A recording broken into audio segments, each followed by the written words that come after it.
Joining us now from House Armed Services, Congressman Mike Johnson. Congressman, it's good to have you on. Okay, we're just a generation away from 9/11. 6 million illegal border crossings under this president, 800,000 plus gotaways, dozens of terrorists caught trying to cross. And now the Washington Post reports Afghanistan, again a staging ground for ISIS and terrorists to do terror strikes across Europe and the U.S.?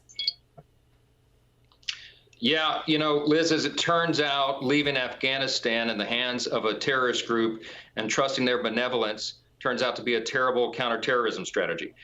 This was completely foreseeable. It is inexcusable. The withdrawal in Afghanistan was a terrible mistake. It cost the lives of 13 armed servicemen and women and countless Afghans. And to date, no one in the administration has taken responsibility or blame, and no one has been fired. Are people in D.C., do they have their hair on fire that Americans are really worried that the border is under a state of collapse and terrorists are trying to cross, and now Afghanistan is a terrorist staging ground again? Is anybody in Washington upset and worried and saying, cut it out?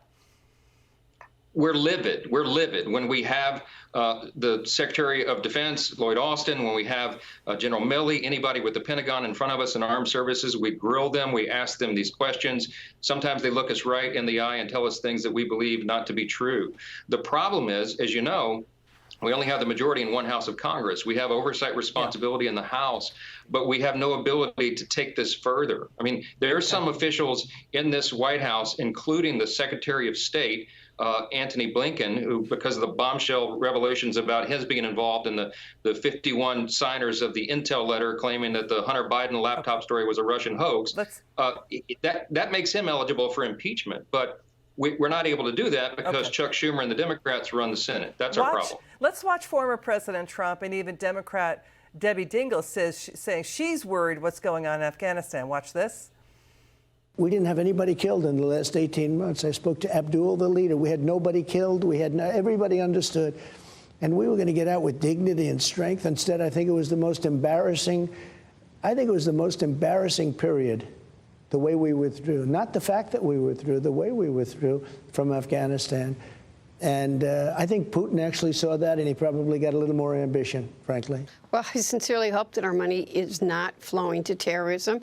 I think the Pentagon's got to do a better job of showing us that that is not happening, but I am worried. You know, excuse me, let me just step in here. The Inspector General for Afghanistan already testified, and he's a career veteran. He's an upstanding guy. He said, yes, he's worried U.S. money is now still funding the Taliban. Your final words, sir. Yeah, that's exactly right. We're deeply concerned about that. We have to continue to dig into this and get the facts. But the more we dig, the more alarming it is, the more concerned we are. They're diminishing our credibility on the world stage, and that's the greatest threat. Joe Biden, Antony Blinken, all of them, they're doing untold harm to our strength on the world stage, and that's a dangerous thing in a dangerous time. Congressman Johnson, we'll have you back on again soon. Thanks for joining us tonight. It's good to see you. Thanks, Liz.